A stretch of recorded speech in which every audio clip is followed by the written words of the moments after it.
자, 지금부터요 전세권에 대해서 한번 살펴보도록 그렇게 하겠습니다. 그럼 전세권을 보시면요 1번 전세권이 성립한 후 이렇게 되어 있죠. 그럼 전세권은 물권이에요. 그래서 전세권이 성립을 했다고 하는 것은 대항력을 치르겠다 이런 말이에요. 등기를 했으니까요. 소유권이 이전되죠. 소유권이 이전되면 어떻게 돼요? 당연히요 신소유자, 신소유자로 누구를 한다? 양수인이라고 그래요.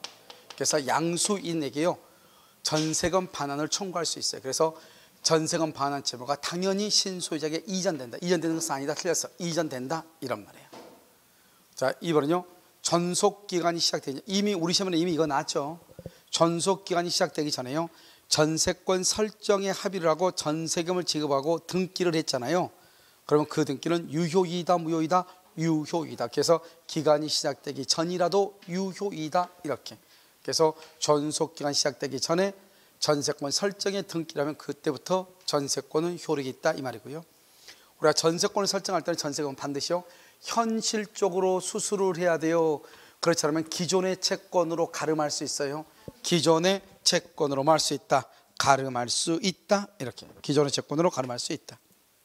4번은요 건물의 일부죠. 우리가 건물의 일부 그러면 두 가지예요. 하나는 경매 청구하고요. 하나는 우선 변제권이에요. 그래서 건물의 일부에 대한 전세권이죠. 그러면 일부만 경매를 해야 돼요. 나머지 부분은 경매를 할 수가 없어요. 그 말은 뭐다? 전부에 대해서 경매할 수 없다 이런 말이에요. 이 말은 무슨 말이다? 나머지 부분에 경매를 신청할 수 없다 이 말은 일부에 대해서만 경매를 청구할 수 있다 이런 뜻이에요. 그 다음에요 여기는 전세권 건물의 일부에 대한 전세권이죠. 여기는요 건물 전부, 건물 전부의 매각대금에서 뭐를 할 수 있다? 우선 변제, 우선 변제를 받을 수가 있다 이런 말이에요. 5번은요 전세권자가 필요비를 지출을 하죠. 그러면 전세권자는 청구할 수 있다 없다? 없다. 왜요? 전세권자는 기본적으로 목적물을 보존할 의무가 있어요. 그래서 통상의 필요비는 청구할 수 없고요. 누구만 청구할 수 있다? 임차인. 임차인은 청구할 수 있지만 전세권자는 뭐 할 수 없다? 청구할 수가 없다. 이렇게. 정답 몇 번이에요? 4번 이렇게. 그 다음에 62번요 건물의 임차인이 임대에게 임대차 보증금이죠. 그럼 임차 보증금 채권이죠. 또는요 권리금이죠. 보증금하고 권리금하고요 매매대금이죠. 매매대금은 유치권이 된다 안 된다? 안 되고. 그 다음에 임대인, 임대인에 대한 사람에 대한 손해배상 채권이죠. 손해배상 된다 안 된다? 안 되죠. 그것은 사람에 관한 것이고 물건에 관한 것이니까 안 되고요. 특히 매매대금은요 자재 납품대금, 그 다음에 계약 명의 신탁, 그 다음에 부속물 매수대금, 지상물 매수대금 이런 것들이 있죠. 2번 임대인이 건물 시설을 하잖아. 임차인이 건물을 임차 목적대로 사용하지 못하였음을 이유로 하는 손해배상이죠. 여기 봐봐. 임대인이 잘못했죠. 임대인의 잘못으로 인한 손해배상이죠. 이것은 물건에 관한 채권이 아니다. 이 말은 유치권이 된다 안 된다? 안 된다. 이게 바로 이걸 얘기해요. 임대인에 대한 손해배상 채권, 유치권이 안 된다 이런 말이에요. 알겠죠? 자, 수급인이죠. 여기 보면 수급인이 재료와 노력으로 건축했죠. 그럼 가공에 의해서 누가 소유자다? 수급인이 원시 취득이죠. 이게 독립한 건물이잖아요. 그럼 수급인 자신의 소유이죠. 이런 경우 수급인은요 유치권을 가질 수가 있다 없다? 없다. 그래서 유치권을 가질 수가 없죠. 자신의 건물이고. 만약에요 도급인 소유로 하기로 합의, 도급인 소유 합의를 했죠. 그럼 유치권이 성립할 수가 있다 이런 말이고. 4번은요 우리가 유치권자가 직접 점유하든 간접 점유하든 관계가 없는데 안 되는 게 딱 하나가 있죠. 누가 직접 점유? 채무자가 직접 점유. 유치권은 성립한다 안 한다? 안 한다. 5번은요 유치권자가 점유의 침탈은 절도나 강도로 유치물의 점유를 상실하죠. 점유의 상실 그러면 유치권은 소멸하죠. 이런 경우 여기 봐봐. 침탈로 점유를 상실했죠. 이런 경우 유치권자는 유치권에 기한 반환 청구가 있어요 없어요? 유치권에 반환 청구는 없어요. 뭐가 있다? 점유회수에서를 제기할 수는 있다 없다? 있다. 유치권자는 뭐하니까? 점유하기 때문이다 이런 말이죠. 그래서 유치권 자체에 기한 반환 청구를 행사할 수 없다. 정답 몇 번이죠? 4번 이렇게. 자, 63번은요 저당권이죠. 1번 저당 부동산에 대한 우리 저당권은 점유하지 않잖아요. 원칙적으로 과실 수주권이 없지만 압류한 후에는 차임채권, 차임 채권에도 뭐한다? 미친다. 이렇게 미친다. 차임 채권이 뭐죠? 법정 과실이죠. 그래서 압류한 후에 미친다. 이번은요, 저당 목적물의 변형. 이게 봐봐, 이런 말을 알아야 돼. 저당 목적물의 변형물이라는 것은 가치적 변형물이죠. 멸실, 훼손, 공용징수, 이렇게. 이걸 뭐라 한다? 물상대위라고 하죠. 그래서 변형물에 대해서 제3자가 이미 압류했죠. 이미 압류가 되죠. 그럼 반드시 저당권자가 압류할 필요가 있어 없어? 없죠. 그래서 저당권자가 압류하지 않더라도 물상대위를 행사하죠. 이때 압류는 언제까지 압류해야 돼요?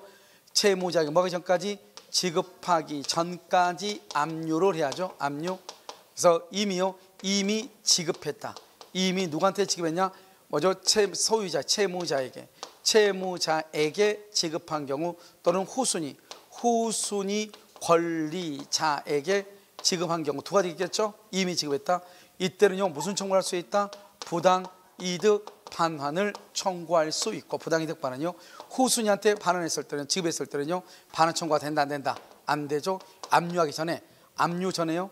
여기요, 이미 지급했다는 압류 전에 이미 지급했을 때 이 말이에요.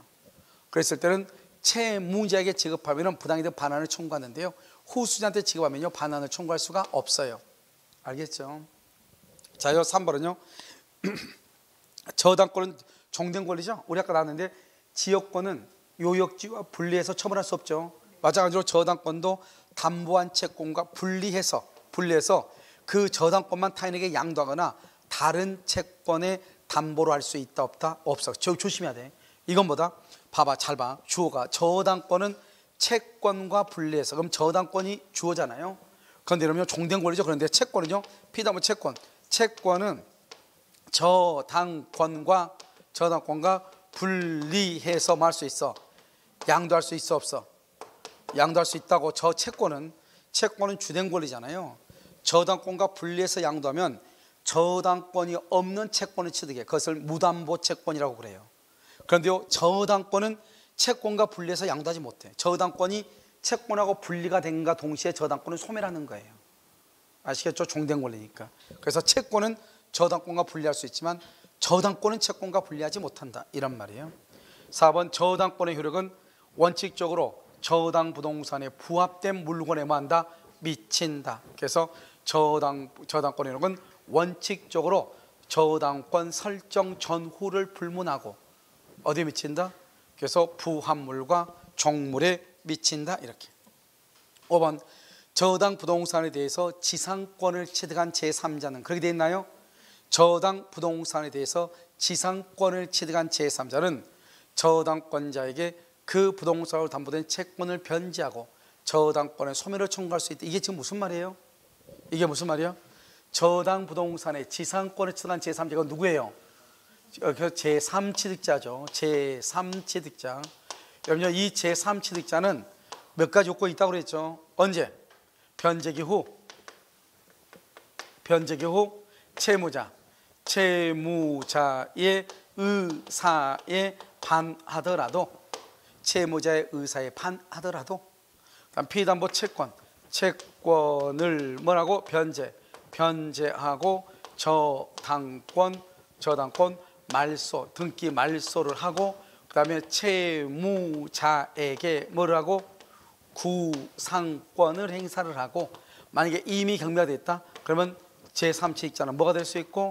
경매인이 될 수 있고 비용을 청구할 수 있고, 이렇게. 알겠죠? 경매인이 될 수 있고 비용을 청구할 수 있다. 이것을 제3취득자. 그래서 채권을 변제하고 저당권의 소멸, 저당권 소멸하기도 되고요, 저당권 등기 말소하기도 되고요, 소멸을 청구할 수 있다. 아시겠죠? 그래서 채무자에게 뭘 행사한다? 구상권을 행사할 수가 있다. 이렇게. 됐죠 지금? 자, 이것을 얘기하는 것이에요. 간단하죠? 정답 몇 번? 2번이요? 자, 64번 근장이죠. 옳은 것만 모두 고른 것은 기억. 피담보 채무 확정전이죠. 그럼 확정하기 전에 있잖아요. 확정 전에 채무자가 변경이 되죠. 확정하기 전에 채무자가 변경이 되죠. 그러면 어떻게 돼요? 변경된 후 채권만이 당해 채권에서 담보가 돼. 변경된 후에 채권만이 당의 저당권에서 담보가 돼요. 왜요? 채권은 특정인과 특정인의 관계이기 때문에 저는 뭐죠? 제외되는 거예요. 자, 결산기에 정함이 없죠. 이게 참 이런 말을 왜 하는지요? 결산기에 정함이 없죠. 그러면 언제든지 해지를 해서 뭐 할 수 있다? 확정시킬 수가 있어요. 그 다음에 근저당권자가 경매 청구하죠. 그러면 근저당권자는 언제요? 경매 신청 시. 만약에 경매가 취하가 됐다. 취하가 되면 번복이 된다 안 된다? 안 되죠. 그러면 근저당권자가 경매를 청구하면요, 다른 근저당권자는 언제요? 매각, 대금, 완납 시. 근저당권자가 경매를 청구한다. 경매 청구 시. 다른 근저당권자는요, 매각, 대금, 완납 시. 경매를 취하를 해서 번복이 된다 안 된다? 안 된다, 이런 말이죠. 알겠죠? 그 다음에요, 여기 보면 선순위 근저당권에 확정된 피담보 채권액이 채권채권을 초과한다. 그래서 확정된 피담보 채권액이란 말이 뭐죠? 실제죠. 실제 채무액이 4억이다 이 말이죠. 채권채액이 얼마죠? 3억이다 이 말이죠. 4억이고 3억이죠. 그럼 어떻게 돼요? 4억이다 3억이다. 그럼 어떻게 돼요? 우리가 4억하고 3억이면은, 자요, 4억하고 3억이잖아요. 이런 경우로 여러분 어떻게 된다? 그러면 채무자하고 후순위 권리자는 얼마를 변제하죠? 실제 채무 전부죠. 알겠죠? 실제 채무 전부고, 그 다음 누구는요? 제3취득자하고 물상보증인은요, 채권 최고액이죠. 그래서 여러분요, 채권 최고액은 누가요? 물상보증인이라고 누구하고요? 제3취득자하고 이렇게 물상보증으로 제3취득자. 그 다음에 실제 채무는 누구하고요? 채무자하고 후순위 권리자 이렇게 시험 확정된 피담보 채권의 실제 채무 이렇게. 그래서 여기서 보시면 후순위 근저당권자가 이렇게 돼 있죠. 후순위 근저당권자, 그럼 여기죠. 후순위는 여기죠. 실제 채무죠. 그래서 채권 최고액만 변제한다. 그러면 돼 안 돼? 안 되죠. 그래서 안 된다 이런 말이죠. 청구할 수 없다, 맞는 말이네요. 변제하더라도 청구할 수 없다, 맞는 말이죠. 후순위는요, 채권 최고액만 변제하더라도 소멸을 청구할 수 없다, 맞는 말이죠. 정답 몇 번이다? 몇 번? 5번 이렇게. 자, 65번이요. 청약과 승낙이죠. 1번 승낙 기간을 정한 청약은, 승낙 기간을 정했죠. 그 정해진 기간 안에 승낙의 통지를 받지 못하면 효력이. 이런 말 하면 안 돼. 승낙은 발신주의니까 발송이다 그러면 큰일 나. 승낙의 통지는 발송되고, 승낙의 통지는요 발송되고 언제요? 2월 1일. 그 다음에 기간 내에 도달해야 돼요. 도달 언제? 2월 4일.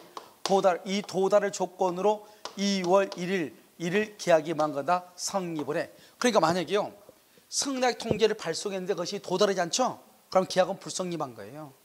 그러면 계약이 불성립한다는 말은 도달하지 않으면 계약은 성립하지 않다 이 말이죠. 성립하지 않는다 이 말은 청약은 효력을 잃는다 이 말이에요. 그러니까 여기서 우리가 이게 발송할 때 계약이 성립을 하지만 그 발송한 것이 기간 안에 도달까지 해야 된단 말이죠.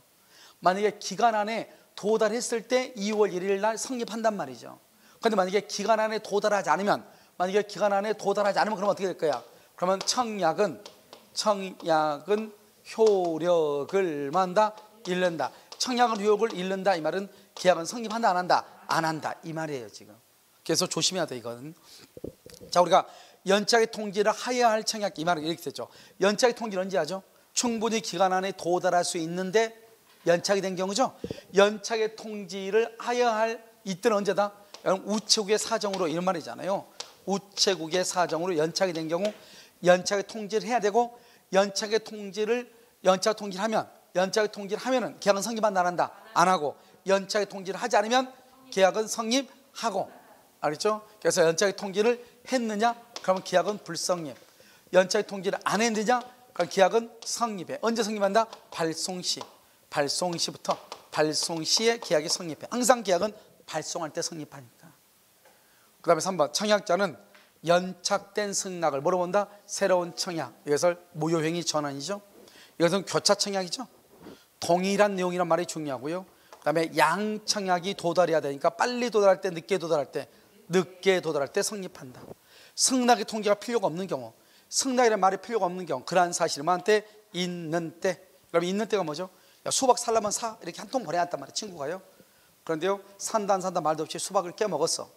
그러면 수박을 수박을 깬과 동시에 그걸 사야 돼, 안 사야 돼? 사야 되죠. 그러한 사실이 있는 때 이렇게. 아시겠죠? 계약은 성립한다 이렇게. 그런데 여기는요, 이제 이 지금 지문에서는 이제 뭐죠? 공인노무사 시험인데요. 문제가 조금 다른 것들은 다 괜찮은데 우리가 지금 여기 2번 같은 경우는 이제 처음으로 나온 그런 형태죠. 약간 말이 좀 부자연스럽죠. 항상 우리가 시험에 나왔을 때 우체국의 사정으로 편지가 연착됐다든가 충분히 기간 안에 도달할 수 있는 발송인데 연착됐다거나 이런 식으로 나오는데요. 굳이 이렇게 말을 만들다 보니까요, 연착 통지를 해야 되는데 연착 통지를 안 했다 이 말이죠. 그럼 계약은 뭐한다? 불성립한다 이란 말이죠. 정답 몇 번? 2번 이렇게. 동시행이죠. 이건 뭐 누구나 다 아는 거죠. 이것은요, 우리가요 작년 재작년에 나왔던 문제와 비슷하죠. 변제와 영수증은 동시행, 변제와 채권 증서는 동시행이 아니다. 무효 취소 해제. 다른 거 필요 없어. 무효 취소 해제. 무효 취소 해제로 인한 반환으로 무슨 관계다? 동시이행이다 이렇게. 우리 아까 하나 있었는데 구분소적 공유에서 그 관계를 해소하고 무슨 등기? 지분 이전 등기는 무슨 관계다? 동시이행. 동시이행이다 이렇게. 그래서 지분 이전 등기는 동시행이 아닌 거 하나 암기를 잘해 하고 있어야 돼요. 우리 시험 아직 안 나왔는데 뭐다? 도급. 도급에서 뭐? 도급에서 어떤 거? 지체상금. 알았죠? 지체상금에 대해서는 동시행이다 아니다? 아니다. 그래서 지체상금은 그것은 별개의 약정이나 마찬가지이기 때문에요. 지체상금, 그러면 지체상금 뭐죠? 건물을 언제까지 건축해야 되는데 그때까지 건축을 못하면 하루에 100만 원씩 손해배상을 해라 이 말이죠. 그걸 지체상금이라고 하죠. 이런 것은 본 계약과는 관계가 있어 없어? 없는 거잖아요. 그래서 동시행이다 아니다? 아니다 이런 뜻이에요. 이해되셨나요 지금요? 알겠죠? 이렇게. 정답 몇 번? 2번 이렇게. 자, 67번 계약해제죠. 약정해제권이죠. 원래 약정이란 말이 뭐죠? 채무불이행이 아니죠. 합의해제, 약정해제 똑같죠. 합의해제하고 약정해제는 채무불이행이 있어 없어? 없죠. 그래서 손해배상을 청구할 수 있다 없다? 없다. 해제로 인해서 우리가 제3자란 말이 나오죠. 제3자. 제3자는 여기요, 해제전은 뭘 불문하고? 선악을 불문하고. 해제 후 말소 등기 전에 말소 등기 전에 누구만? 선의만 보호되고. 선의만. 제3자가 되려면 뭐가 된다? 등기나 또는 가등기나 또는 뭐가 있어야 돼? 대항요건이 있어야 되죠. 대항요건. 이때 등기를 했다는 것은 이건 뭐다? 물권이다 이 말이죠. 물권이다. 등기나 가등기나 대항요건을 갖추고 있어야 돼. 누구는 안 된다? 채권을 양수해다. 채권을 양수하면 안 돼. 물권이 아니니까. 하나만 암기하라고 그랬잖아요. 채권은 양수 제3자에 해당하지 않는다. 아시겠죠? 3번 이행지체죠. 이러면 이행지체로 인해서 계약이 해제가 되면 원상회복을 해야 되겠죠. 받은 것이 금전일 때는 받은 날부터 뭐를 가산한다? 이자. 이때 이자는 무슨 이자다? 지연이자. 그럼 지연이자는 과실상계를 한다 안 한다? 과실상계를 한다 안 한다? 안 하죠. 지연이자가 아니고 뭐라고 한다? 부당이득의 성질이다 이 말이에요. 그래서 과실상계를 안 하는 거예요. 우리가 과실상계는 채무 불이행으로 인한 지연이자를 청구할 때 과실상계를 해. 그런데 이때 이자는 지연이자가 아니라고. 부당이득의 성질이라고.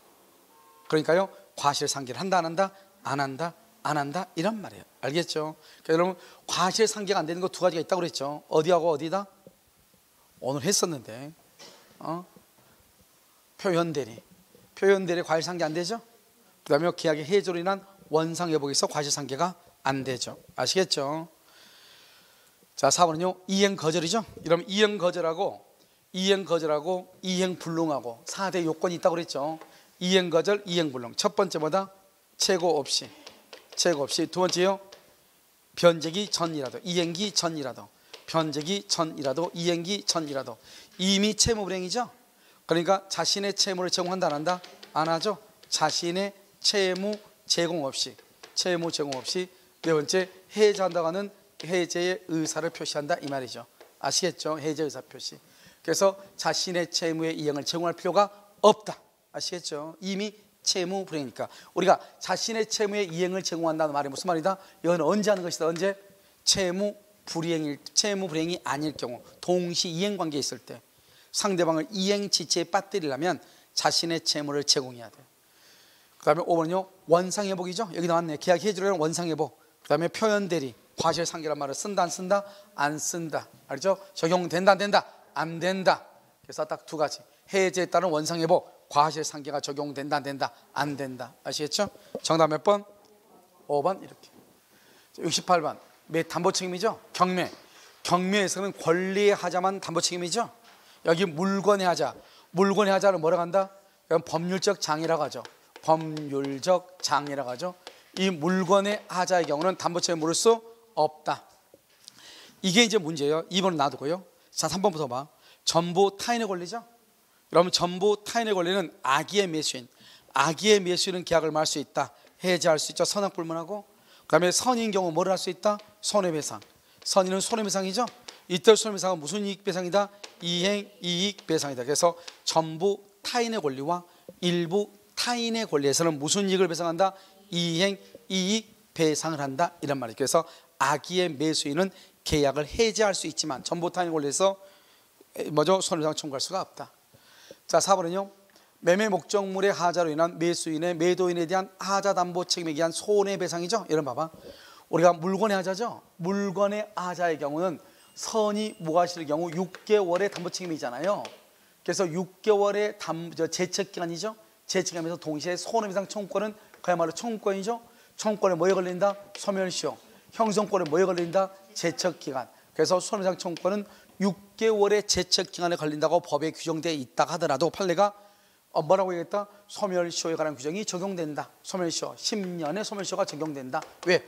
손해배상 청구권은 청구권이기 때문에 소멸시효에 걸린다. 이것은 우리 시험에도 이미 나왔죠. 그 다음에 저당권 행사죠. 그럼 저당권 행사, 전세권 저당권 행사의 경우는 뭘 본문하고? 선악을 본문하고 계약 해제, 선악 불문하고 손해배상을 청구하죠. 그래서 악의의 매수인도 해제할 수 있다. 이렇게 딱 보면요, 지금까지 설명했던 건 다 맞는 말이죠. 자, 이제 뭐가 문제가 되냐? 이게 문제가 돼. 내가 한번 문제풀이 할 때 잠깐 한번 얘기했는데, 수량을 지정한 매매예요. 우리가 수량을 지정한 매매는 뭐라고 되어 있냐? 법조문에는요, 법조문에는 선의의 매수인, 선의의 매수인은 대금 감액, 그 다음에 계약 해제, 그 다음에 손해배상을 청구할 수 있다. 언제부터? 안 날로부터. 몇 년이다? 1년. 이렇게 딱 돼 있단 말이에요. 이렇게요. 안 날로부터 1년이다. 이렇게. 문제가 뭐냐면요, 판례가 뭐라고 해요? 판례가요, 수량을 지정한 매매에서 판례가 뭐라고 했냐? 이렇게 얘기했어요. 선의의 매수인은 안 날로부터 1년 안에, 악의의 매수는 계약을 체결한 날로부터 1년 안에 대금 감액을 청구할 수 있다. 이렇게 딱 규정을 한 거예요. 자, 지금부터 설명을 해. 판례가 574조를 얘기할 때 선의의 매수인은 언제부터? 안 날로부터 1년, 악의의 매수는 계약을 체결한 날로부터 몇 년이다? 1년 안에 대금 감액을 청구할 수 있다. 이렇게 얘기했단 말이죠. 그런데 원래 선이다 악이다 하는 것은, 우리는요, 수량을 지정한 매매에서는 선의의 매수인만, 선의의 매수인만 대금 감액, 계약 해제, 손해배상 이거 청구할 수 있잖아요. 선의만요. 악의는 된다 안 된다? 안 되는 거잖아요. 그런데 문제는 뭐냐면, 여기서 판례가 선의의 경우는 이렇게 얘기했단 말이죠. 그래서 책을 보면 어떻게 되냐? 기본서 보면 이런 기본서가 있어. 아예 그냥 이건 언급도 하지 않고, 교수 지금 책이 세 개가 발표가 됐는데, 그 학생들이 가장 많이 보는 책이에요. 그래서 지금 로스쿨에 들어가는 사람들이 가장 많이 보는 책에 보면 뭐라고 되어 있냐면, 세 개인데 첫 번째는 뭐냐? 아예 아무 말도 없이 그냥 선의는 대금 감액, 계약 해제, 손해배상 청구할 수 있다. 이렇게만 하는 사람이 있어. 아무 말 없이. 자, 그럼 첫 번째요. 자, 두 번째는요. 두 번째는 뭐냐면, 이 판례를 근거로 해가지고 뭐라고 했냐? 악의의 경우에도 대금 감액을 청구할 수 있다. 이런 판례가, 이런 학자대가 하나 있어. 알겠죠? 자, 세 번째는요, 뭐라고 했냐? 판례가 말할 때는 선이다 악이다 말을 하긴 했지만, 실질적으로 이것은 572조 일부 타인의 권리에 관한 것을 준용한다는 것을 설명하는 과정에서 나온 것이지, 명확하게 판례가 악의의 매수인도 대금 감액을 청구할 수 있다고 말한 것은 아니다. 이렇게 세 가지가 있단 말이죠. 그럼 지금까지 우리 시험은 어떻게 나왔느냐? 지금까지 우리 시험은 이렇게 나왔어. 수량을 지정한 매매에서 악의는 대금 감액을 청구할 수 없다고 돼 있어. 알겠죠? 지금까지 우리 시험은. 이것도 지금요, 악의는 대금 감액을 청구할 수 없다고 돼 있단 말이죠. 이해됐죠? 그런데 지금요, 로스쿨 학생이 가장 많이 보는 책이 뭐라고 돼 있냐? 가장 많이 보는 책. 아니 그냥 지금은, 예전에는 김모 교수 책을 봤는데 지금은요, 다른 사람 책을 본단 말이죠. 그분의 책에는 이렇게 돼 있어. 판례도 나하고 똑같다. 이렇게. 판례도 나하고 똑같다. 이렇게. 뭐다? 악의도 대금 감액을 청구할 수 있다. 이렇게 했단 말이죠, 지금. 이게 지금 문제란 말이죠. 알겠죠? 그러면요, 우리 그럼 어떻게 할까? 일단 우리는 법조문으로 가야죠. 우리가 일단 우리가요, 법조문으로 가면 이러면 어떻게 하는 거죠? 법조문으로 가면은 일단 이러면 어떻게 해야 돼요? 법조문 사람 누구만 되는 거죠? 선이만 되고 악인은 안 되잖아요. 그래서 지금까지 모든 시험 이렇게 났어요. 지금까지는. 그러니까 악인은 빼고. 그러면 만약에 우리가 시험 볼 때는 이쪽으로 가야 돼요. 그렇죠? 악인은 안 된다. 이렇게. 그런데 만약에 이게 문제가 나왔다고 한다면 당연히 이것은요, 뭐를 할 수 있다? 이의제기를 할 수 있는데 그 교수가요, 자기가 책에다 분명히요 이렇게 써놨기 때문에 가장 많은 보는 책이에요. 악의도 된다고 판례도 같은 뜻이다 이렇게 해놨단 말이죠. 그런데 이것이 과연 같은 뜻인지 아닌지 모르지만 아무튼 책을 정식적으로 책이 발간이 되고, 그 다음에 로스쿨 하는 사람들이 모든 사람이 다 이 책을 다 봐. 안 본 사람 다 한 명도 없어. 그 사람 책에는 이렇게 되어 있다. 알죠? 그러면 우리는 어떻게 할 것인가? 선이만 된다고 봐. 왜? 지금까지 모든 시험에 그렇게 지금까지 났으니까. 그러니까 수량 부족 경우는 선의의 경우에만 대금감의 계약이자 손해배상 청구할 수 있다 이렇게. 그러고 나서 만약에 누군가가 이것 때문에 틀렸다 그럼 이의제기하면 돼. 무슨 말인지 알겠죠? 그렇게 가야지. 이걸 가지고 지금요 어느 한 교수는 아예 그냥 이 말이 아예 이 판례 자체가 없어. 아예 한 사람은 판례는 그런데 과연 악의 경우에도 대금감액을 청구할 수 있는지에 대해서는 명확하지 않다 이렇게 해놨어. 그런데 한 교수 가장 많이 본 책에는 악의 매수인도 대금감액을 청구할 수 있다. 판례도 같은 뜻이다 이렇게 명확하게. 그러면 누군가는 판례를요 약간 잘못 이해할 수 있는 거잖아요. 그건 그렇다 치더라도 판례는 뭐라고 얘기했냐?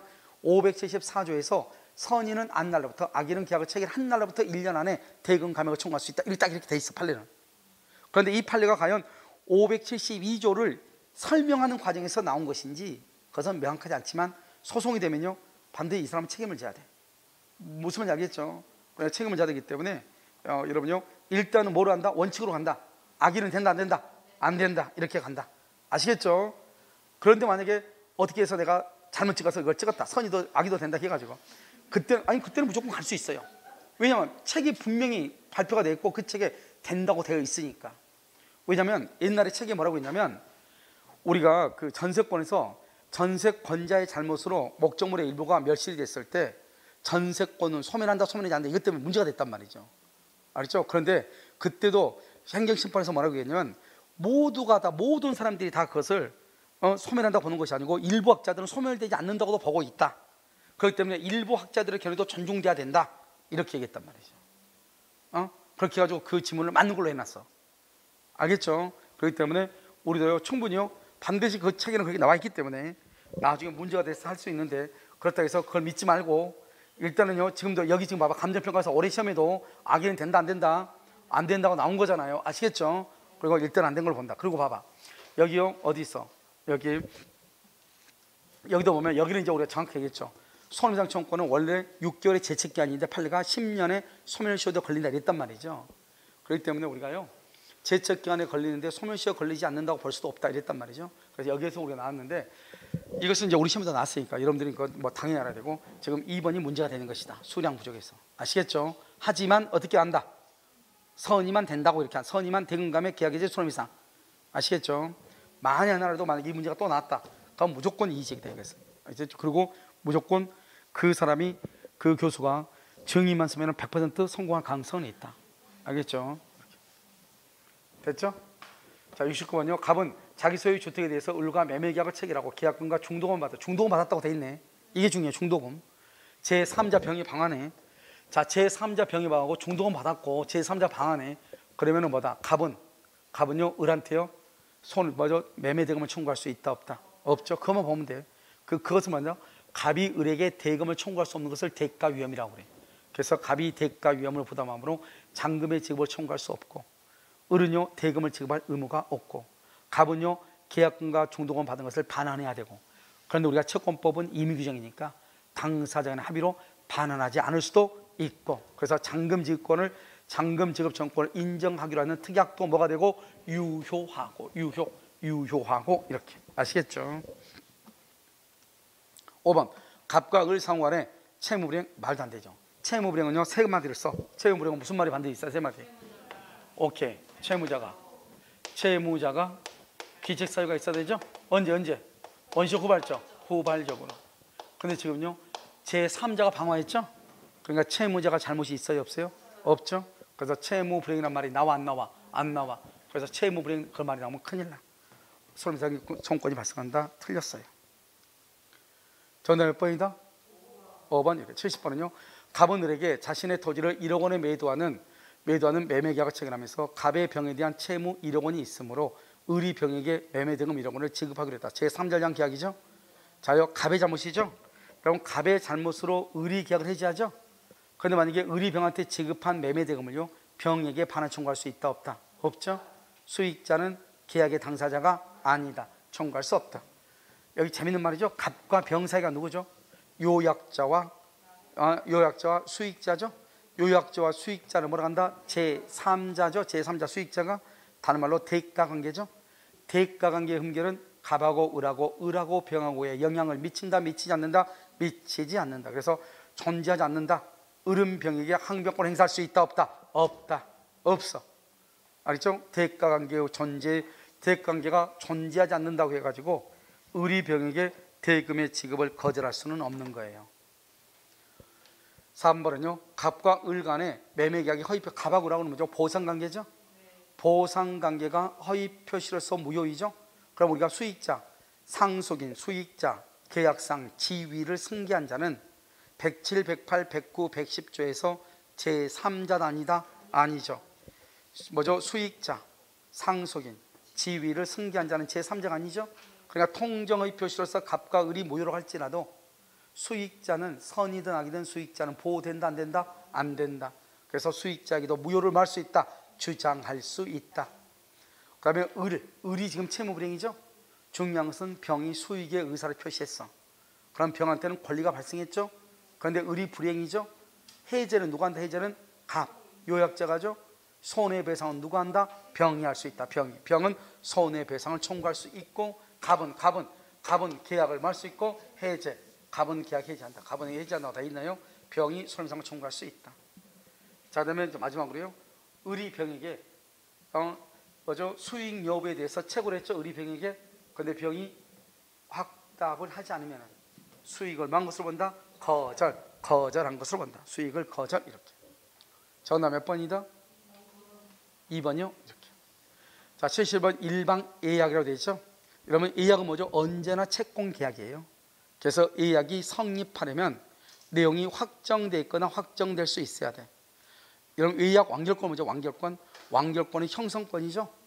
형성권은 뭐에 걸린다? 제척 기간에 걸리죠. 제척 기간은 합의로 정하고, 합의가 없으면 몇 년이다? 10년이죠. 그래서 완결권은 또 재산권이죠. 재산권이니까 양도성이 있죠. 3번에. 그 다음에 또 상속할 수 있고, 그 다음에 가등기는요, 일방이하고요, 또 가등기도 할 수 있어. 가등기. 알죠? 양도성도 있고. 그 다음에 4번은요, 무슨 기간이다? 제척 기간. 누가 조사한다? 법원이 직권으로 조사하고, 당사자 간에 합의로 정하고, 기간은 합의가 안 되면 몇 년이고? 10년이고. 우리가요, 등기 청구권이 채권적 청구권은요, 목적물을 인도받아 점유하고 있으면 소멸시효가 진행한다, 안 한다? 안 하죠. 그런데 제척 기간은요, 목적물을 인도받아 점유하고 있다 하더라도 제척 기간은 뭘 한다? 진행한다. 이렇게. 그 다음에 5번은요, 여러분 지금 똑같아요. 아까 우리 말했죠. 수익의 의사, 네 가지예요. 수익의 의사 표시, 그 다음에 계약의 해제권, 그 다음에 무권대리에서 추인권, 그 다음에 여기요, 예약 완결권이에요. 채고 있는데 확답이 없다. 무권대리에서는요, 추인을 거절한 것을 본다. 해제에서는요, 해제권은 소멸한다. 그 다음에 수익의 의사표시는요, 수익을 거절한 것으로 본다. 예약 완결권에서는요, 예약은 효력을 잃는다. 이렇게 네 가지, 몇 번 얘기했죠? 네 가지. 추인권, 해제권, 예약 완결권, 수익의 의사표시 네 가지죠. 채고 있는데 확답이 없으면 수익에서는 수익을 거절한 것으로 본다. 해제에서는 해제권은 소멸한다. 그 다음에 예약 완결권에서는 예약은 효력을 잃는다. 수익은 거절한 것으로 본다. 무권대리에서는 추인한 것으로 추인을 거절한 것으로 본다. 이렇게. 여기서는요, 채고했는데 확답을 받지 못하면 본계약이 성립한다. 틀렸죠? 예약은 효력을 잃는다. 이렇게. 예약은 효력을 잃는다. 이렇게. 정답 몇 번이에요? 5번. 이렇게. 본계약이 성립한다. 틀렸죠? 자, 72번은요, 환매와 교환이죠. 부동산의 환매 약정을 등기하죠. 등기 동그라미. 이때 등기는요 부기 등기예요. 알겠죠? 환매는 언제나 부기 등기를 하니까 등기하면 제3자에 대해서 효력이 생긴다. 그러면 환매 등기를 언제 해야 돼요? 동시에 해야 돼요? 1개월 후에 해야 돼요? 동시에 하지 않는 환매 특약은 효력이 없죠. 여기 보시면 목적물이 부동산이다. 등기를 하고 1개월 후 등기를 하고 1개월 후 틀렸죠. 그래서 동시에 환매권 보류의 등기를 해야 환매권으로서 행사할 수 있다. 그래서 1개월 후에 환매권 보류에 등기하면 환매권을 행사할 수 있어 없어? 없죠. 자, 그 다음에 2번은요 환매 대금은 뭐죠? 환매 대금은 매매 대금과 매매 비용을 합한 거예요. 그런데 언제나 그런 것이 아니고 다른 약정이 없으면 그렇다 이 말이죠. 그리고 만약에 특약으로 이 두 가지로 뭐 할 수 있어? 초과할 수 있다. 왜? 우리가 환매에서는 다른 약정이 없으면, 특약이 없으면 두 가지. 그다음에 과실과 이자는 뭐한다? 상계한 것으로 본다. 환매 대금은요 약정이 없으면 환매 대금은 매매 대금에다가 플러스 뭐다? 매매 비용을 합한 것이다. 이렇게 환매 대금, 과실과 이자는 상계한다. 약정이 없으면 이런 말이에요. 좀 이해되셨나요? 그러니까 이거니까요. 지금 여기 보면 당사자는 특약으로 환매 대금은 매매 대금 플러스 매매 비용, 이것을 더 초과할 수도 있고 미달할 수도 있고 합의로, 아시겠죠? 다른 약정으로. 교환은 뭐죠? 유상, 쌍무, 낙성, 불효시. 여기서 뭐 요물이라고 하면 절대로 안 된다고 그랬죠. 요물계약은 뭐가 있어? 현상광고, 대물변제, 계약금 계약, 보증금 계약, 현대 계보죠. 우리가 쌍무 계약에 있는 게 뭐가 있어? 동시이행, 항변권, 또 위험 부담. 유상 계약에 있는 거 매매 대금, 계약금, 해제권, 담보 책임 같은 것들 있죠. 교환은 뭐는 반드시 제외해요? 금전 이외의 재산권이에요. 금전을 포함한, 그러면 큰일 나. 알죠? 금전 이외의 재산권이라고 돼 있어. 금전은 제외하고 이렇게. 금전 이외의 재산권 이렇게. 알겠죠? 이렇게. 정답 몇 번이다? 5번 이렇게. 73번은요. 부속물 매수하고 비용이죠. 봐봐. 항상 이러면요. 비용이란 말이 뭐죠? 비용이라는 것은 독립성이 있다 없다? 독립성이 없다. 그다음에 뭐다? 부합이다. 그다음에 뭐다? 구성 부분이다 이 말이죠. 그럼 이런 분이 말이 나오면 무조건 그건 비용의 문제예요. 반대로 독립성이 있다, 부합이 아니다, 구성 부분이 아니다, 그럼 뭐고? 부속물이고. 아시겠죠? 자, 그래서 여기서 보면 구성 부분이다. 구성 부분 그럼 뭐다? 비용이다. 비용은 필요비와 유익비가 있죠. 여기 독립하다, 독립성이 있다, 그럼 뭐고? 부속물이다. 이렇게. 그다음에 임대차 계약이 임차는 채무 불이행이다. 채무 불이행 그러면 임대차에서 두 가지가 안 돼. 뭐가 안 돼? 부속물 매수청권, 또 지상물 매수청권 두 가지가 안 돼. 그래서 채무 불이행 차임을 이익이 연체했다 이 말이죠. 그러면 부속물 매수청권, 지상물 매수청권이 안 돼. 자, 3번. 차임이 시가보다 파격적으로 저렴하다. 그렇게 돼 있나요? 자, 파격적으로 저렴하다. 그 말은 임차인한테 유리하다, 불리하다? 임차인한테 유리하다. 우리는요, 임차인한테 유리해. 우리는 부속물 매수 청권을 포기하는 것은 무효인데 임차인한테 유리하면 포기할 수 있어. 이 말이 임차인한테 유리하니까 부속물 매수 청권을 포기할 수 있다 없다? 있다. 그래서 포기하기로 한 약정은 무효라고 할 수 없다. 3번 틀렸어요. 4번은요. 우리가 필요비하고 유익비인데요. 유익비는 임대차가 종료가 돼야 돼. 그런데 필요비는요. 종료하기 전이라도, 다른 말로 임대차 존속 중이라도 청구할 수 있어. 그래서 필요비는요. 종료 전이라도 청구할 수 있어. 그런데 유익비는요. 임대차가 종료하고 목적물을 반환하고 몇 개월 있다가 6개월 이내에 청구해야 돼. 6개월 이내. 반환 후 6개월 이내에 청구해야 돼. 5번 임차인이 유익비죠.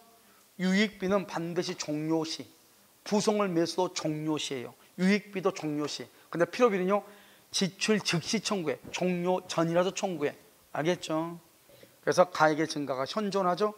지출한 금액이나 현존하는 증가액에 하나요. 그래서 가액의 증가 현존할 때 지출 금액이나 증가액의 상한을 뭐 할 수 있다?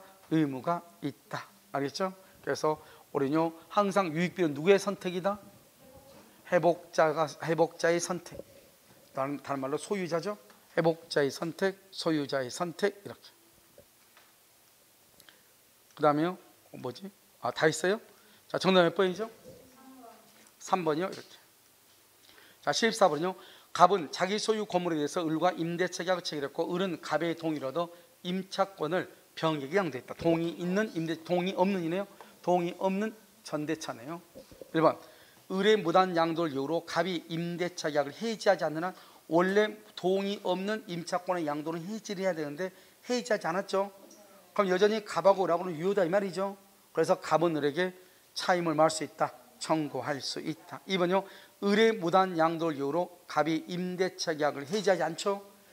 해지하지 않는다는 것은 갑은 을한테 차임을 청구한다 이 말은 갑은 손해가 있다 없다?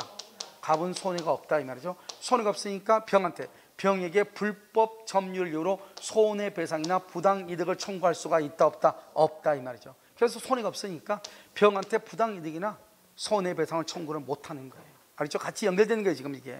1번 2번이 같이 연결이 돼. 아직 해지를 하지 않았으니까. 만약에 해지를 했다 그러면 또 달라지죠. 그렇죠? 그러면요 병의 점유는 불법 점유가 되는 것이죠. 자, 3번은요 을이 임차권의 전속기간, 임대인의 동의 여부 등 임차권 양도의 중요한 요소를 이루는 사항을 병에게 알려주지 않았다. 병에게 알려주지 않았다 출구예요. 고지 의무 위반이죠. 그럼 고지 의무를 위반하면 어떻게 돼요? 그것은 기망이 돼. 기망행위에 해당한다. 그 다음에 4번 병은 갑에게 임차권을 주장할 수 없으며 가로를 묶어요. 대항하지 못한다 이 말이죠. 왜? 임대인의 뭐가 없으니까? 동의가 없으니까. 그런데 문제는 뭐죠? 그럼 봐봐요. 갑하고 을하고를 임대차고 을하고 병하고를 전대차라고 하죠. 또는 임차권 양도죠. 전대차나 임차권의 양도는 채권이죠.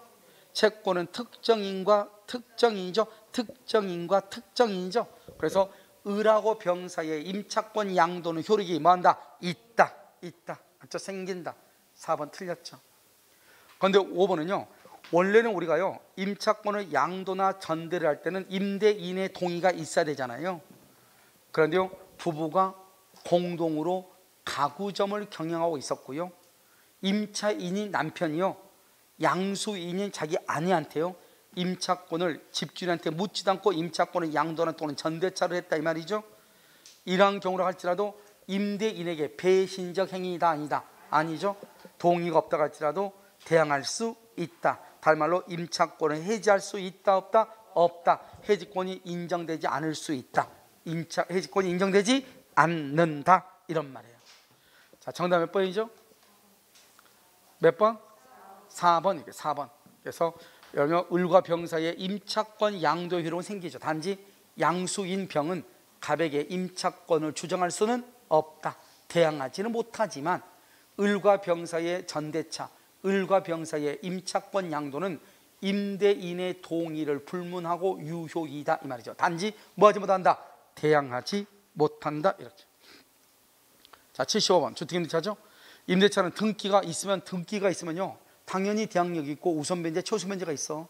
등기가 없어도 인도와 주민 등록을 마치죠. 그럼 언제? 그 다음날 0시부터 제3자에 대해서 효력이 생긴다. 제3자에 대한 효력을 뭐라고 한다? 대항력이죠. 임대인은 임차인이요 기간이 끝나기 6개월에서 2개월 전까지 계약의 갱신을 요구하죠. 그러면 임대인은 봐봐. 이거 읽을 때 어떻게 읽느냐? 이게 이제 문제가 이거예요. 주가 임대인은 그러면 큰일 나. 임대인한 사람요 임차인이 끝나기 6개월에서 1개월 아니에요. 2개월이에요. 알겠죠? 옛날에 1개월 지금 2개월 이걸 1개월로 바꿀 수 있어. 그래서 전까지 계약 갱신을 요구할 경우 여기까지. 그래서 이렇게 가야 돼. 임차인이 끝나기 6개월에서 2개월 전까지 계약의 갱신을 요구하면 임대인은 정당한 사유 없이 거절하지 못한다. 이렇게 읽어야 돼. 아시겠죠? 그 정당한 사유가 모두 몇 가지가 있죠? 9가지가 있죠? 알죠? 첫 번째보다 이기의 차임액에 달하도록 연체한 사실이 있는 경우. 알죠?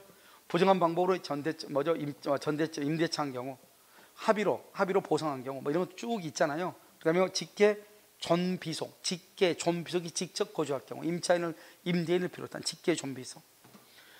자, 3번이죠. 임차주택의 양수인은 임대인의 지위를 뭐한다? 승계. 이건 법정 승계예요. 그러니까 만약에요 임차인이 전입신고가 돼가지고 대항력이 있어. 그 상태에서 건물주가 바뀌어. 임대인이 갑에서 병으로 바뀐다 이 말이죠. 그럼 이 병은 누가 아무 말 하지 않아도 법에 의해서 당연히 임대인의 지위를 승계하는 걸 법정 승계라고 그래. 그러니까 임차인의 동의를 받을 필요가 있어 없어? 없어. 당연히 승계하는 거예요. 아시겠죠? 당연히 승계한다 이렇게. 그 다음에 4번 임차권은 경매가 행해지죠. 그러면 임차권이 채권이잖아요. 경매가 되면 말소 기준권을 이하는 다 소멸하죠. 그 말소 기준권은 뭐예요? 저당권, 근저당권이죠. 그럼 채권이 임차권은 무조건 물권보다 우선이잖아요. 물권과 채권이 부딪히면 누가 우선해요? 물권이 우선하니까 임차권은 채권이니까 무조건 소멸하는 거예요. 그런데 보증금이 모두 반환되지 않는 대항력이 있는 임차권, 그 말은 최선순위 말소 기준 권리인 저당권보다 더 제1번으로 있는 사람, 1번의 임차권은 소멸한다 안 한다? 안 해. 근데 1번의 임차권은 그냥 임차권이 아니고 어떤 임차권이다? 대항력이 있는 임차권. 대항력이 있는 임차권은 소멸하지 않는다 이 말이죠. 그래서 보증금이 모두 변제되지 않는 대항력 있는 임차권은 그러하지 않냐. 이 말은 봐봐. 이 말은 여기가 이제 말소 기준 권리죠. 그럼 말소 기준 권리는 뭐가 있어요? 저당권, 근저당권이 있죠. 여기에 뭐가 있어요? 임차권이 있고 여기에 임차권이 있다 이 말이죠. 여기서 임차권은요 전입신고가 되어 있는 거, 대항력이 있는 것이고, 전입신고가 되어 있지 않거나 전입신고가 되어 있다고 할지라도 1번보다 더 밑에 있는 거, 이것은 경매가 되면 다 없어지죠. 그런데 여기 이것을 말한다. 대항력이 있는 임차권이라고 하는 거예요. 보증금이 모두 변제되지 않는, 만약에 보증금을 다 받았다 그럼 이거 없어져. 당연히 보증금을 모두 다 받지 못한 대항력 있는 임차권은 그러하지 아니하다, 소멸하지 않는다 이 말이에요. 그 다음에 임대차 계약을 체결하려는 자, 아직 계약을 체결해서 안 했죠. 이 사람은요 임대인의 승낙을 받아가지고요 정보의 제공을 요청하는 거예요. 그냥 하면 큰일 나. 알겠죠? 임대인의 승낙을 받아서 하는 것이다. 무슨 말인지 알겠죠? 그냥 하면 안 돼. 그런데 만약에 이해관계가 있는 사람, 이해관계 임차인의 경우는요 그냥 그 승낙을 받을 필요가 있어 없어? 없죠. 확정일자 부여기간에 바로 정보의 제공을 요청해. 이것은요 5번 지문은 우리 시험에 최근에 나왔던 지문이에요. 아시겠죠? 정답은 모두 몇 번이다? 5번 이렇게. 자, 76번은요 대항 요건을 갖추고 관할 세무서장으로부터 임대차 계약서상 확정 일자를 받은 임차인은 경매의 환가대금에서, 그럼 봐봐, 다른 건 절대로 안 돼. 매매대금 안 돼. 경매나 공매할 때만 우선 변제를 해. 매매대금, 집이 내가 임차인으로 살고 있는데 건물이 매매가 됐어. 우선 변제 못 해요. 내가 전입신고가 돼 있으면 뭐 하면 돼요? 대항하면 되는 거예요. 자, 그 다음에 금융기관 등이 우선 변제권을 취득한 임차인의 보증금 반환 채권을 계약으로 양수하죠. 금융기관 등이요. 아직 우리 이거 시험에 안 났어. 계약으로 양수하죠. 그러면 양수한 금액의 범위에서 우선 변제권을 승계하는 거예요. 양수한 범위에서 우선 변제권을 승계하는 거예요. 지금 이해되셨나요? 그래서 우선 변제권을 승계한다. 그 금액의 범위 안에서만. 3번은요. 임차인이 임차 건물에 대하여 보증금 반환 청구 소송의 확정 판결에 의하여 경매를 신청하죠. 경매. 이때 경매를 신청할 때는 반대 의무의 이행이나 이행의 제공, 이걸 뭐란다? 반대 의무의 이행이나 이행의 제공, 이것을요 목적물 인도 의무 이 말이죠. 목적물 인도 의무 이 말이죠. 인도 의무. 이것을 이행하지 않고 집행 개시 요건이 뭐죠? 경매 개시죠. 경매를 실시할 수 있다 이 말이에요. 이런 것을 요건으로 하지 않는다 이 말은 목적물을 인도하지 않고도 경매를 청구할 수 있다 이 말이에요. 우리가 전세권에 의해서 경매를 할 때는 전세권자는 목적물을 인도해야 돼, 반환해야 돼, 반대급부를 이행을 해야 돼. 왜? 상대방을 이행 지체에 빠뜨려야 되니까. 그런데 임차인이 임대차 보증금 반환 청구 소송에 대한 판결문을 받아서 경매를 청구하죠. 판결을 받아서 경매를 청구하죠. 그때는 이러면 어떻게 되는 거예요? 경매를 청구하면은 그때는 뭐죠? 임차권으로 경매한 것이 아니고 판결문에 의해서 경매하죠. 이것을 집행권원이라고 하는 거예요. 이럴 때는 반대 의무의 이행을 할 필요가 없어. 즉 목적물을 인도할 필요가 없어. 즉 그 집에 살면서 경매를 청구할 수 있어요. 그런데 전세권자는 그 집에서 살면서 경매할 수 없어. 반드시 이사를 가야 돼. 그런데 임차인은 임차권 자체는 경매를 청구를 못해. 판결문이 있어야만이 경매를 청구한단 말이죠. 그러니까 판결문으로 경매하는 것이지 임차권으로 경매하는 것이 아니잖아요. 그러니까 이사를 가지 않고도 그 집에서 살면서도 경매를 청구할 수 있어요. 그것을 뭐라고 표현한다? 반대 의무의 이행이나 이행의 제공을 집행 개시의 요건으로 하지 않는다. 경매 개시의 요건으로 하지 않는다. 이런 말이에요. 4번 우선 매도권을 승계한 금융기관 등은요, 임차인이 대항 요건을 상실하죠. 대항 요건을 상실했다는 것은 중간에 임차인이 뭘 했다는 거, 전출했다 이 말이잖아요. 그럼 당연히 모두 없어져. 우선 매도권 대항력도 없어지죠. 행사할 수 있다 없다? 없다. 상실하면 없어. 자, 금융기관 등은요, 우선 매도권을 행사하기 위해서 임차인을 대위하거나 대리해서 해지할 수 있다 없다? 없죠. 해지하지 못해. 근데 뭐는 할 수 있어? 뭐는? 금융기관이 할 수 있는 게 있어. 임차인을 대위해서 할 수 있는 게 있어. 뭐가 있어? 임차인을, 금융기관 등은 거기다 줄 긋고 써. 임차인을 대위하여 뭐 할 수 있어? 그렇죠. 임차권 등기 명령을 신청할 수 있다. 임차권 등기 명령은 임차인한테 유리한 거잖아요.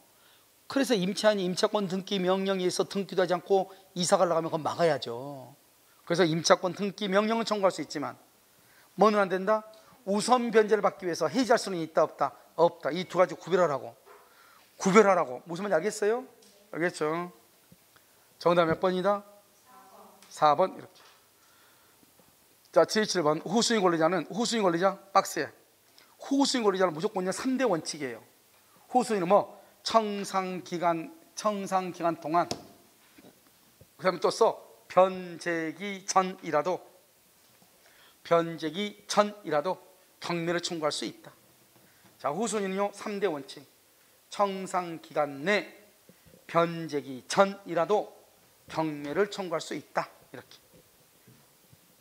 2번 채무자는 청산기간이 지나기 전 채무자가요 청산금에 관한 채권을 제3자에게 양도했다고 할지라도 후순위 권리자에게 뭐 하지 못한다? 대항하지 못한다. 이렇게. 3번 담보 목적물에 대한 사용수익은 누가 한다? 이러면요 우리가 가등기 담보나 양도 담보가 설정됐다고 할지라도 채무자가 소유자가 돼. 그래서 여러분요 담보 목적물에 대한 사용수익권 줄고 그것은 누구한테 있다? 설정자인 채무자에게 있다. 사용수익권은 설정자인 채무자에게 있어. 그러니까요 이런 경우 채무자에게 지급돼야 할 청산금이 있죠. 청산금이 있으면 아직 청산금이 있더라도 주고 이퀄 청산 절차 종료 전을 의미. 청산 절차가 종료되기 전을 의미해 청산금이 있다는 말은, 그럼 우리는요 원칙적으로 양도담보나 가등기담보에서 설정자인 갑이 사용하고 수익하지만 청산 절차가 종료하면 채권자에게 그것이 이전하거든요. 그럼 지금 여기를 보면요 채권자에게 기속된다 줄고 하면 끝에 채권자에게 기속된다. 그러면 청산금인데 지급을 안 했죠. 지급을 안 하면 청산 절차가 아니에요. 거기 청산금을 지급하여 청산 절차가 종료되어야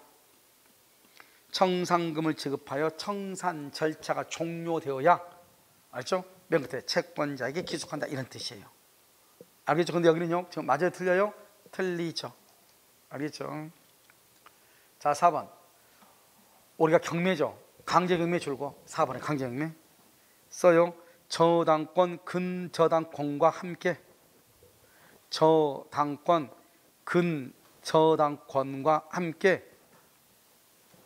가등기 담보권은 근저당권과 함께 가등기 담보권은 말소 기준 권리에 해당. 옆줄 긋고 언제나 소멸에 경매가 되면 언제나 소멸해. 말소 기준 권리의 소관이기 때문에 채무쟁을 받았냐 못 받았냐 그거 중요하잖아. 여러분 좀 봐봐. 경매가 되면 저당권자는 언제나 자기가 빌려준 돈 다 받아. 저당권자는 후수증가 되면 못 받을 거 아니에요. 무슨 말인지 알겠죠? 그냥 받을 수도 있고 못 받을 수도 있다 이 말이에요. 5번 담보 가등기를 마친 부동산에 대해서 강제경매가 되죠. 그럼 어떻게 한다? 가등기 담보는 뭐로 본다? 가등기 담보는 뭐로 본다? 저당권으로 본다. 저당권으로 본다 이 말이죠. 그럼 언제부터 저당권으로 본다?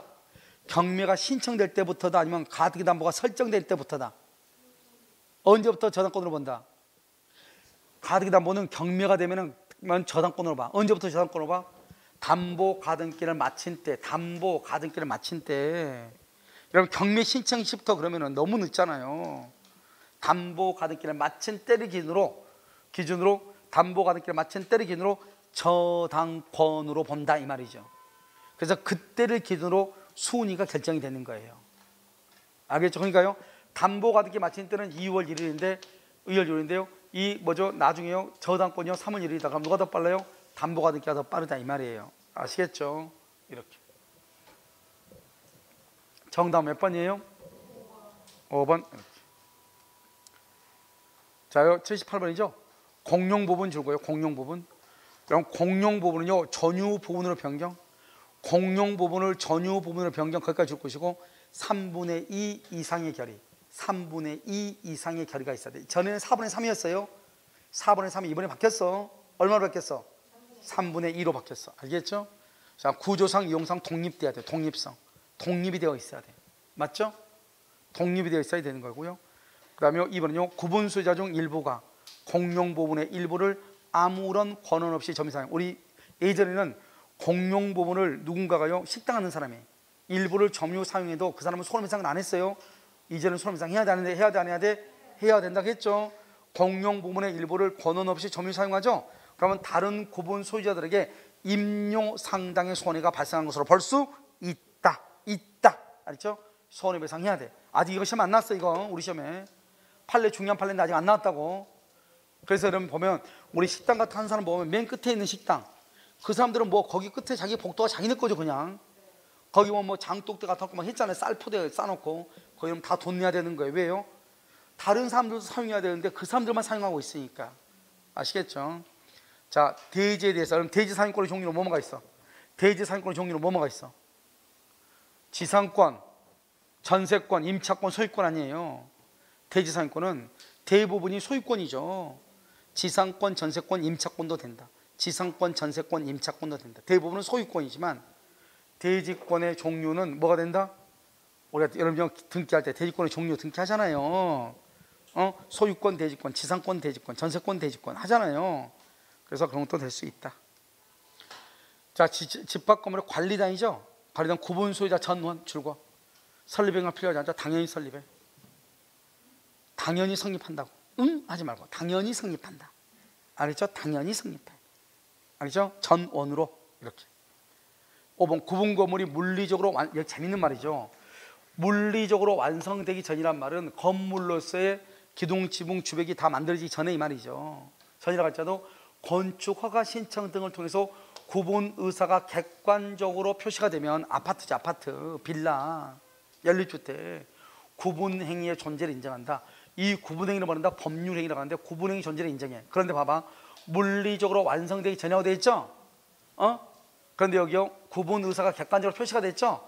그런데 만약에 그럼 표시가 되고 나서 물리적으로 완성되면 물리적으로 완성이 되면은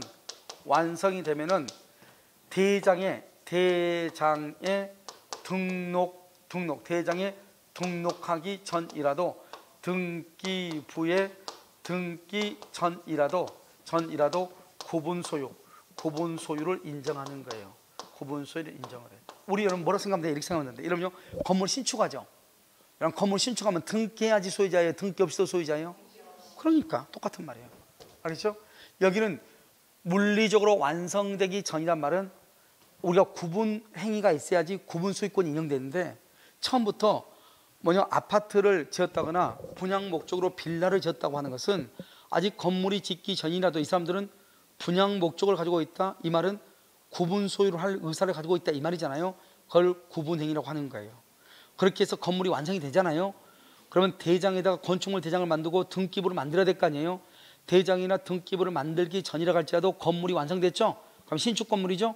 그럼 뭐 없이, 등기 없이 소유권을 취득하는 거예요. 대장에 등록 없이. 여러분요, 단독주택 건물 짓죠? 건물을 지으면 어떻게 돼요? 등기해야 소유자예요? 등기 없이 소유자예요? 그거 똑같은 말이에요. 등기 없이 소유자. 똑같은 말 아니에요. 등기 없이 소유자다. 알죠? 이게 지금 우리 시험에 3번이나 나왔다. 이렇게 알고 있으면 돼.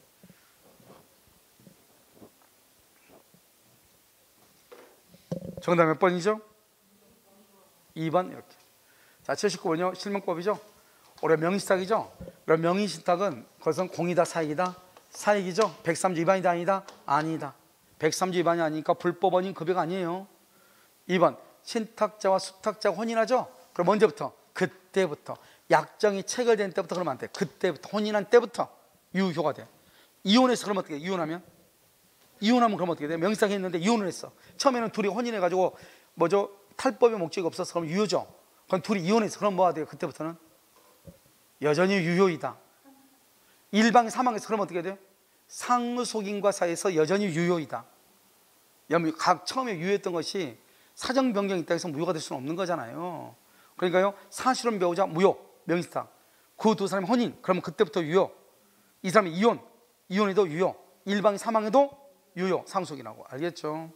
3번 명의상 약정의 무효는 제3자에게 대항한다 못한다? 못하죠. 선악불문하고 제3자에게 대항하지 못해. 선악불문하고. 그러니까 악의의 제3자에게도 대항할 수 있어 없어? 없어. 선의의 제3자에게도 대항하지 못하고 악의의 제3자에게도 대항하지 못한다니까. 알겠죠? 제3자는 뭐를 불문하고? 선, 악을 불문하고 소유권을 취득해. 그러니까 악의의 제3자에게도 대항하지 못한다. 알겠죠? 자, 부동산 실명법 보면 제3조 누구든지 타인 명의로 등기해서는 아니 된다. 4조 제1항 명의상 약정 무효이다. 4조 제2항 명의상 약정에 따른 물권 변동도 무효이다. 4조 3항 4조 1항과 4조 2항에 따른 무효는 제3자에게 대항하지 못한다.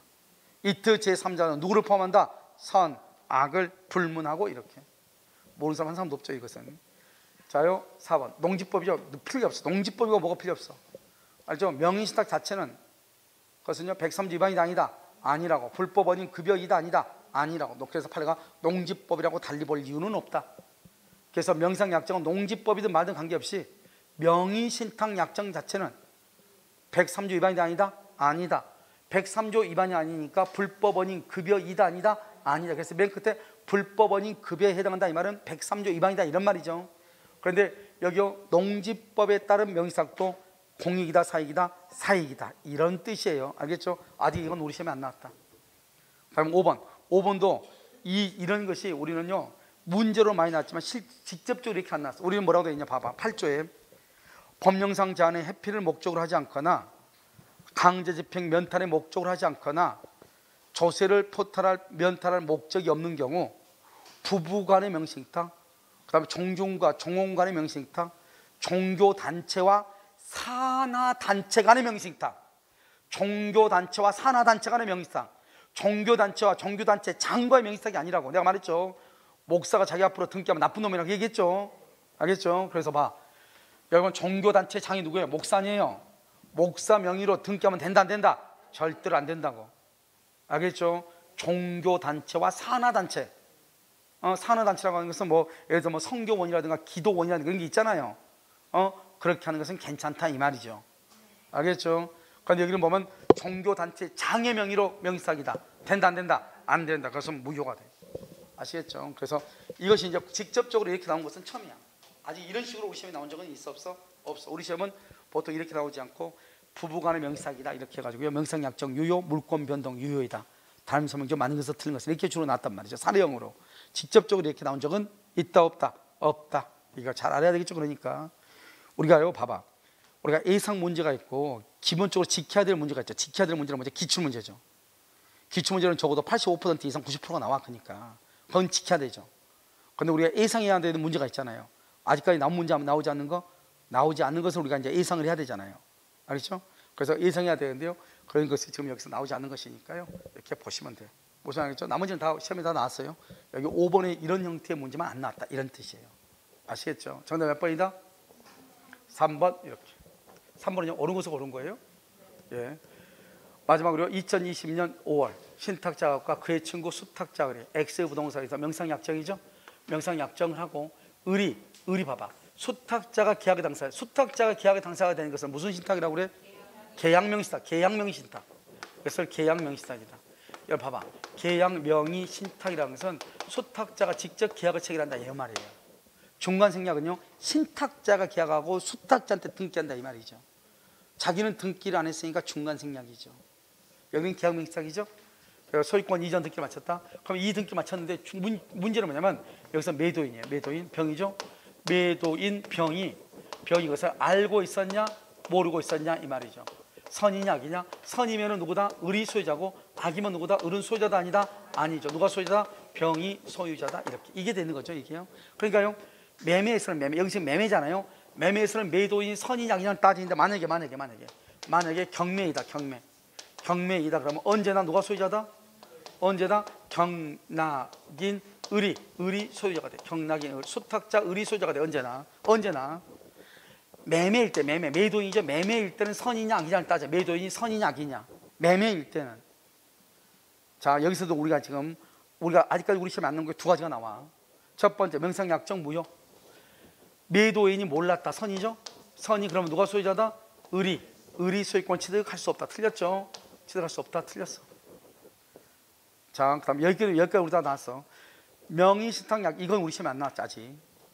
명의신탁약정 사실을 병이 알았냐 몰랐냐 하는 것을 언제를 기준으로 한다고? 계약 체결 시, 알겠죠? 매매계약 체결할 당시를 기준으로 해. 내가 몇 번 얘기했죠. 잘 모른다 그러면 무조건 뭐로 가라고? 계약 체결 시로 가라고. 판단 기점, 판단 시점 잘 모르겠어. 계약 체결 시로 가라고. 매매계약 체결 당시. 아시겠죠? 그래서 아직 이건 시험에 안 나왔다. 알겠죠? 3번 아직 안 나왔어요. 계약 명의상에서. 알겠죠? 다른 거 다 나왔어 지금까지 우리 시험에.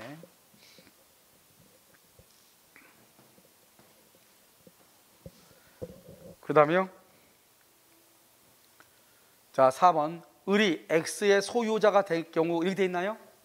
을이 소유자가 된 경우 갑으로부터 제공한다는 매수자금. 매수자금 갑에게 부당이득으로 반환해야죠.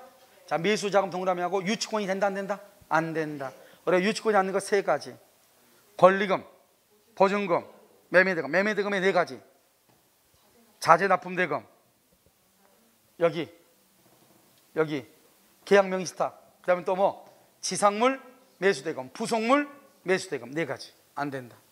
됐죠? 5번. 병이 갑을간에 명의상이 있다는 것을 알았어. 병이 알았어. 그러면 알았어. 그런데요, 알았어. 이제 여기서 자, 몇 가지를 봐. 아직 시험에 안 나온 것도 있고 나온 것도 있으니까 지금부터 본단 말이죠. 자, 지금부터 봐요. 저희 여기 명의상 시장 명의상 안경이죠. 안경 이것이 매매일 때는 누가 소유자다? 병이 소유자. 그 다음에 을의 등기는 유효다 무효다? 등기는 무효이다. 말 써야 되겠죠? 매매일 때는 경매일 때는 누가 소유자? 을이 소유자. 경매일 때는 선악불문하고 무조건 소유자가 되니까. 그래서 경매일 때는 무조건 소유자. 근데 이게 악이죠.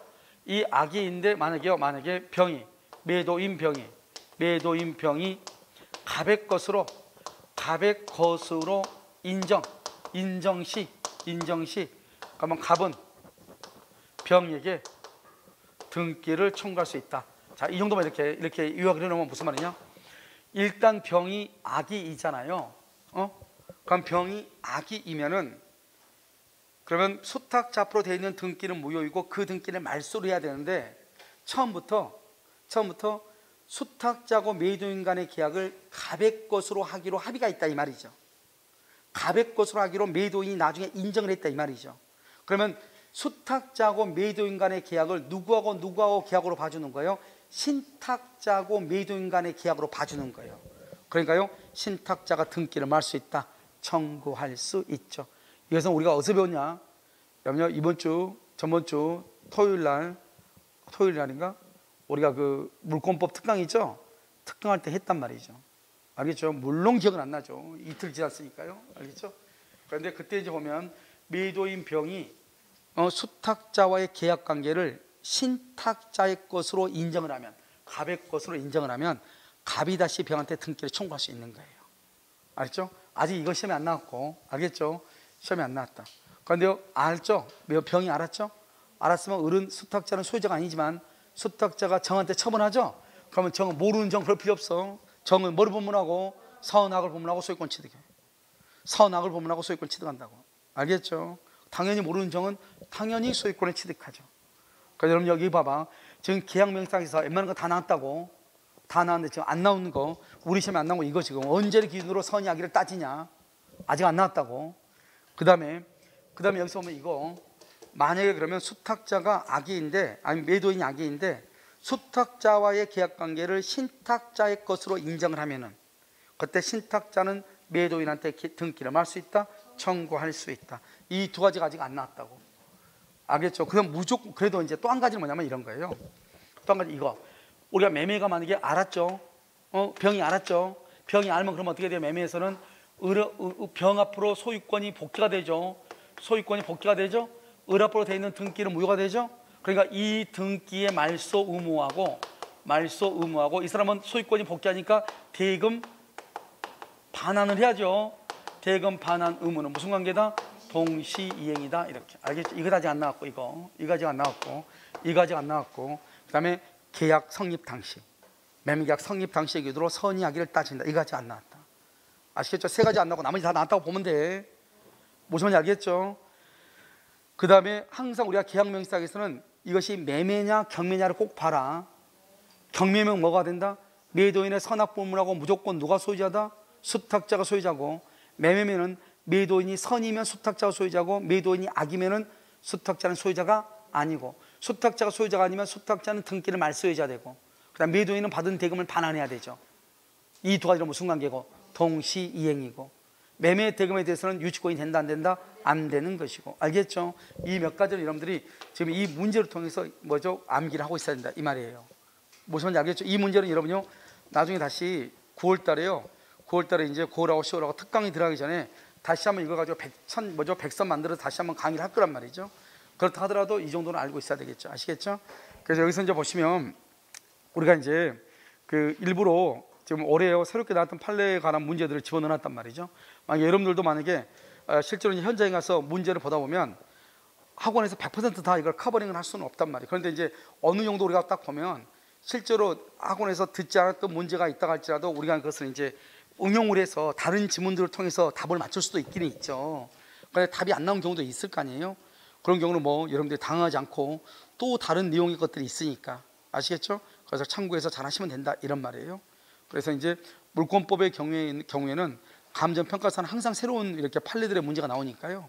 우리가 이것을 잘 숙지하고 있어야 돼요. 아시겠죠? 그래서 앞으로 이제 우리가 이제 2018년 거 봤는데요. 2019년, 그다음에 2022년은 문제 있잖아요. 문제요. 그다음에 올해 이제 2021년 거 보통 이제 4년 정도의 걸 딱 보면은 모든 문제가 다 커버링이 된다 이렇게 보시면 돼요. 무슨 아시겠죠? 자, 그래서 해설은요. 7월달 해설은 여기까지 하고요. 이제 8월달에는요. 다시 이제 8월달에 모의고사를 보고 해설하고 하도록 그렇게 하겠습니다. 아시겠죠? 오늘 강의는 여기까지 하도록 하겠습니다.